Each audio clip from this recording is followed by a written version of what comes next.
Monsieur le maire, mesdames, messieurs les parlementaires, les élus ici rassemblés de plusieurs départements, mesdames et messieurs, mon général, mesdames et messieurs ici représentant aussi les autorités militaires, j'avais plusieurs raisons de venir à Castelnaudary, au-delà de retrouver beaucoup de visages amis. Parce qu'il y a cette double célébration. Une célébration, l'anniversaire du canal du Midi, 350e anniversaire.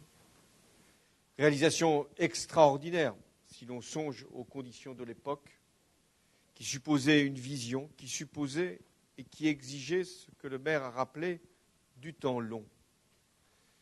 Parce que du jour où l'édit a été pris jusqu'au moment où l'ouvrage a été livré, il a fallu 12 ans, 15 ans et sans doute davantage. Et avec cette possibilité à chaque fois de faire évoluer l'ouvrage qui a été ainsi créé. Je ne pense pas qu'à l'époque, ils aient pu, au niveau du roi ou de Colbert ou de Riquet, penser qu'une région française se constituerait autour de ce canal. Et c'est ce que nous avons finalement décidé à travers l'Occitanie. Mais c'était finalement aussi leur intuition. Il fallait relier, unir.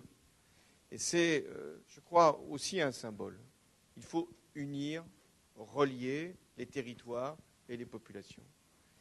Il y avait à cette époque une ambition, et elle n'a pas été atteinte, économique, de développement, de transport.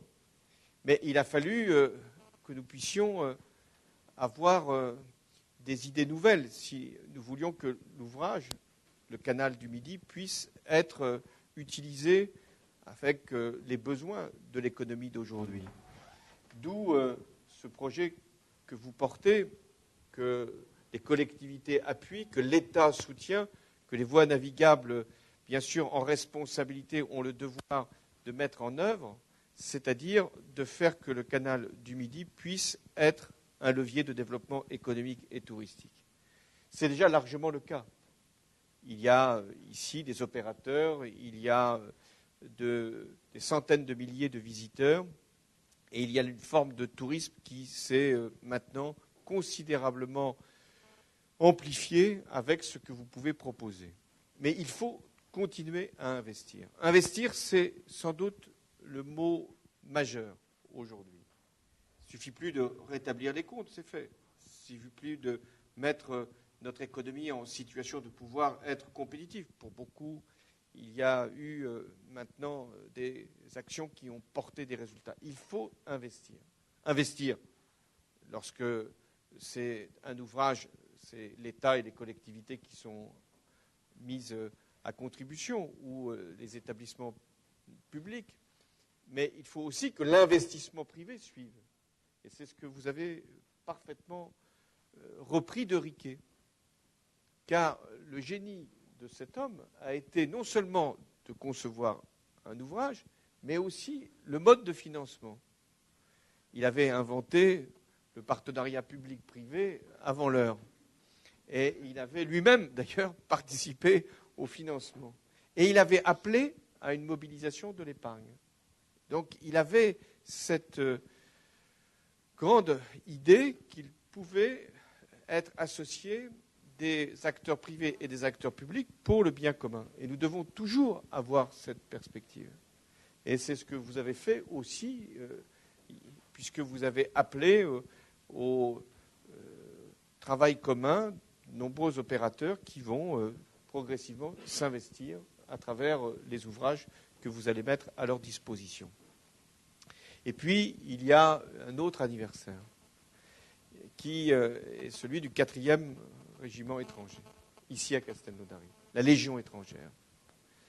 Lorsque, comme président de la République, mais j'avais aussi cette occasion de le vérifier dans d'autres responsabilités, la Légion étrangère défile sur les Champs-Élysées pour le 14 juillet, c'est toujours un moment de grande émotion, parce que le pas n'est pas le même, parce que les tenues sont particulières, et parce qu'il y a ce que des étrangers peuvent apporter à la défense de notre pays. J'ai eu à appeler plusieurs fois la Légion étrangère pour des opérations extérieures. C'est une lourde responsabilité pour le président de la République de faire intervenir nos forces. Et au Mali, en Centrafrique, nous avons pu compter sur l'armée de terre et aussi sur la Légion étrangère. Mais il y a aussi eu des décisions que j'ai été conduit à prendre, qui n'étaient pas forcément dans les promesses que j'avais pu faire comme candidat à la présidence de la République, et qui étaient de donner à nos armées des moyens supplémentaires. Dès lors que nous faisons face à des menaces, dès lors que nous intervenons à l'extérieur, et que nous allons continuer à le faire pour lutter contre le terrorisme qui nous a frappés encore récemment. Donc il est nécessaire que d'avoir des forces qui puissent être non seulement qualifiées, elles le sont, formées, elles le sont, encadrées, elles le sont, mais plus nombreuses. Et donc nous avons cessé la diminution des effectifs. J'en remercie les parlementaires qui sont ici parce qu'ils y ont consenti. Et nous avons engagé un processus de recrutement important, dont certains viennent justement de la Légion étrangère. Et vous avez d'ailleurs évoqué un certain nombre d'installations qui vont se faire. Qui aurait pu dire que sur le plateau du Larzac, il serait possible d'installer une unité militaire? Il y a quelques années, quelques disent des années, des décennies, ça avait été un conflit. Et là, ça a été vécu comme un apport au territoire. Non pas parce qu'il y avait un changement de mentalité, pas seulement, mais parce que l'armée est apparue comme pouvant contribuer au développement du territoire et en même temps assurer notre sécurité. Je suis ici dans une ville qui a souffert aussi de restructuration industrielle. Vous avez d'ailleurs rappelé qu'elles remontaient à loin, certaines d'entre elles, mais enfin d'autres plus proches. Vous avez su, là aussi, vous fédérer. Vous avez vu, monsieur le maire, parfois le risque que pouvait représenter une fermeture, une liquidation, mais aussi la capacité qui pouvait être la nôtre de faire revivre et de pouvoir donner une chance supplémentaire à des entrepreneurs et à des salariés. Et nous devons toujours avoir cette conviction que si nous sommes parfois confrontés à des épreuves, nous sommes capables, si nous nous mobilisons, si nous nous rassemblons, si nous savons où est l'essentiel, trouver des conditions pour le développement. Votre ville en est un exemple, parce qu'elle montre qu'elle a des atouts considérables. C'est quand même un atout considérable que d'avoir le canal du Midi, là, près de vous, sous vos yeux, avec ces possibilités de développement, avec le tourisme. Et je sais combien André Viola est très attaché à ce que le tourisme puisse être pour notre pays un domaine de création d'activités et d'emplois. Et le département de l'Aude en est un exemple. Mais il n'y a pas que le tourisme, il y a tout ce qui peut venir avec le tourisme, et notamment avec des entreprises innovantes qui auront à cœur de vouloir venir ici. Alors ici, en plus, la géographie, la nouvelle région, vous êtes au milieu. Quelquefois, au milieu, c'est toujours un risque. Mais vous, on va dire que vous êtes au cœur. Le cœur, c'est l'essentiel. Donc vous êtes au cœur de cette nouvelle région et vous pouvez lui apporter finalement aussi ce que représente votre histoire, mais aussi votre avenir.